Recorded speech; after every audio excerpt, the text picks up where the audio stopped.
Oh, hello, this is Tak Chung from Walk with Tak. Welcome to my YouTube channel. If you enjoyed this video, please like, subscribe, and share. Feel free to write to me at walkwithtak@gmail.com if you have any question regarding to this video or any other videos that I've posted in the past. If you have any videos that you would like me to make, please let me know. I'm looking forward to hearing from you. A Brussels sprout is an interesting vegetable. People either like it or they hate it. I used to not like Brussels sprout until I figured out a better way to cook it. The most important thing is that I was able to apply my fast cooking system. And with flavor chasing, advanced prepping, stir frying, and template-based cooking, I discovered a way to cook Brussels sprout. This is very different from the most other method that used to cook Brussels sprout. For example, most people cook Brussels sprout either by grilling, sometimes they bake it, and quite often it is being steamed or cooked in a pressure cooker. Now the way I'm going to cook Brussels sprout, which is unusual because I'm going to stir fry it. And in this video, I'm going to demonstrate how I stir fry Brussels sprout. Now Brussels sprout has to be prepped in advance. And one of the easiest way is that to cut the Brussels sprout into pieces because that will allow me to cook them faster. Depending on the size of the Brussels sprout, you can cut them in half or cut them into quarter. The most important thing about Brussels sprout if you want to extend its shelf life is that it has to be dry. So I often will lay out the Brussels sprout when I first got it from the supermarket and I let it dry thoroughly before I prep them. Using this approach, Brussels sprout actually has great shelf life. Usually it can last up to 3 weeks. A Brussels sprout is basically like a cabbage that wrapped tightly together. Brussels sprout takes time for it to cook to the texture. And when you stir fry Brussels sprout, it takes quite a bit of time and it is not a practical approach. Therefore, the best way to cook Brussels sprout is to cook it first so that you will soften its texture before you use it for stir frying. Now, the best way to do it is to blanch Brussels sprout. So in this case, I will blanch the Brussels sprout in my stainless steel wok. Again, the stainless steel wok is perfect for this purpose because the stainless steel wok will not be affected when you boil water in it. And when you're ready to do stir fry, all you have to do use the spot seasoning method that will allow you to recreate the non-stick cook surface. And this is the reason I believe that stainless steel wok is probably the most practical material for a wok. Not only you can use it for stir frying, because you can use it for many other cooking functions. In fact, in my kitchen, my stainless steel wok actually represents about 95% of all the cooking functions. In fact, I rarely use other type of cooking utensils. When it comes to carbon steel wok or cast iron wok, rusting is a big problem because this type of woks require a layer of oil on the surface in order to protect the wok from being oxidized. When this layer is absent, the wok will start to rust. And when you're boiling water in this type of woks, the water will actually dissolve this layer of protective oil film. And the end result is that unless you coat the surface of the wok with a thin layer of oil or re-season the wok, if you store this wok just as it is, you will find that it will become rusted. The wok is wonderful for blanching, partly because it has a very large opening, so you can easily manipulate the ingredients in the wok. I blanch the Brussels sprout for about 3 to 4 minutes.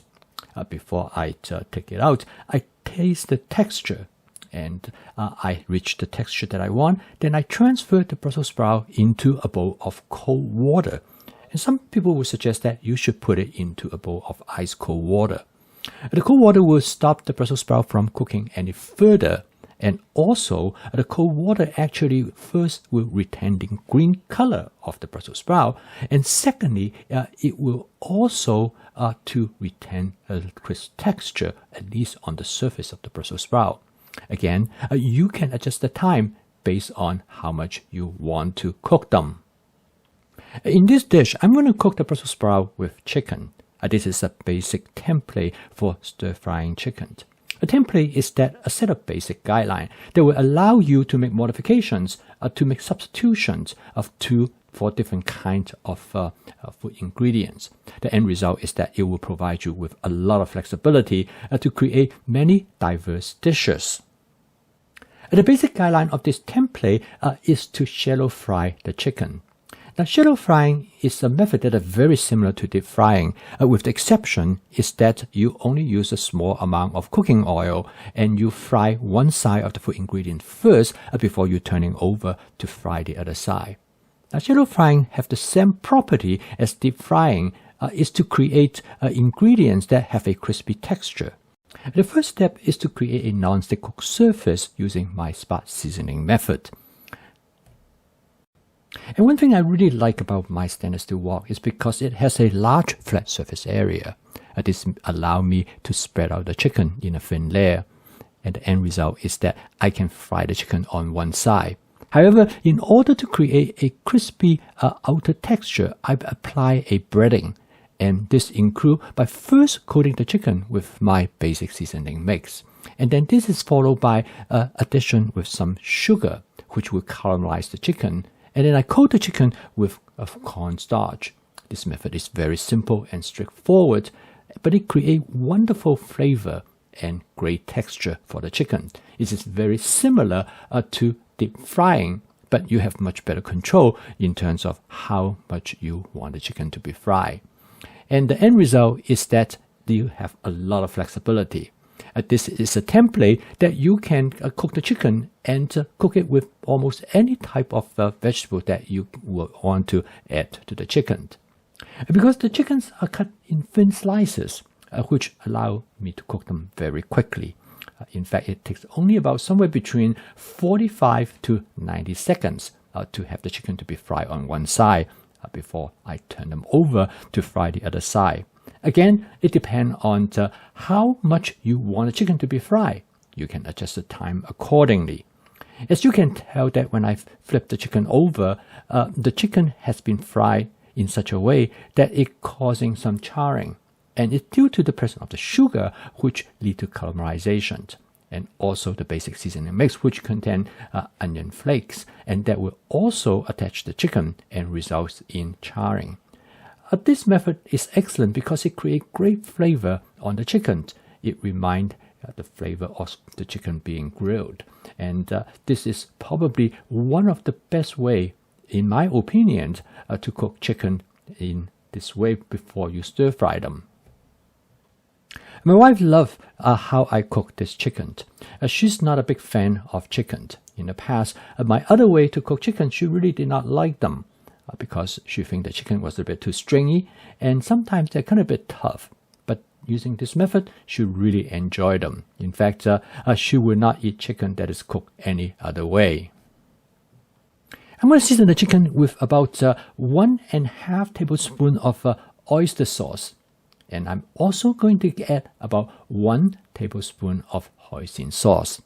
The oyster sauce and hoisin sauce combination is great for create teriyaki flavor. But the nice thing about using this approach is that you can vary the ratio between the oyster sauce and hoisin sauce. And the end result is that you can create teriyaki sauce in different flavor. For example, if you want it to be more sweet, then you can add additional hoisin sauce. At this point, I add the Brussels sprouts to the wok. The chicken is about 80 to 90% done. And I drain all the waters from the Brussels sprout as much as I can because I do not want to dilute the flavor in the chicken. And this method has distinct advantage because the Brussels sprout is cooked to the texture that I want. And so the end result is that I have complete control of the doneness and the texture of the dish. To create a sauce, I add a cornstarch water suspension, which I use 1 part of cornstarch of 2 parts of water. The amount you add depends on how thick you want the sauce to be. I always started with the sauce much thicker than I want, because I know I can't dilute it by adding water. I usually use hot water, and a quick few stir, you can easily adjust the thickness of the sauce by varying the amount of water you're going to add. This dish is particularly good to have a sauce because the Brussels sprout can have much better flavor if it goes with a sauce. And then the sauce will carry the flavor both with the Brussels sprout as well as with the chicken. Different people have different preference in regard to sauce. Some people like to have a heavy sauce, some people like to have a thin sauce, but some will prefer no sauce at all. And this type of preference to me is depend on the type of dishes that I cook. And in this particular dish, I think the sauce will be excellent because the flavor of the Brussels sprout can be mitigated by the presence of the sauce. I find it very important to check the flavor of the dish because after I add the sauce, by adding additional fluid, it will change the flavor of the dish. Quite often, I need to add additional oyster sauce or hoisin sauce to make adjustment to make sure the flavor has the type of intensity that I am looking for. Again, this is part of flavor chasing, which is an important aspect of the fast cooking system because ultimately you love flavor first before you love food. No matter what you cook, if the flavor is not quite right, the dish will not be enjoyable. Using this method by blanching the Brussels sprout in advance, it will allow you to create the texture of the Brussels sprout that you want. And once you have that, you can use the Brussels sprout in almost many different type of settings. For example, instead of chicken, you can cook it with beef, shrimp, fish, or any type of protein that you will add. You can also cook it with tofu. This basically is the idea of template-based cooking. By using a particular template, you can make substitutions of the ingredients. By changing the flavor, you can also change the nature of the dish as well. And this will give you even greater possibility and diversity. And therefore, the fast cooking system with flavor chasing, advanced prepping, stir frying, and template-based cooking is adapted to cooking many different kinds of dishes. And using a basic template, it will allow you to create many different possibilities. And then if you have advanced prepping, you can easily make adjustments to achieve the outcome that you are looking for. I post a video each day to help you to make home cooking as part of your daily routine. Because when you use the fast cooking system, you will have the flexibility as well as the practicality to cook on a daily basis. So keep on cooking, and I will see you tomorrow.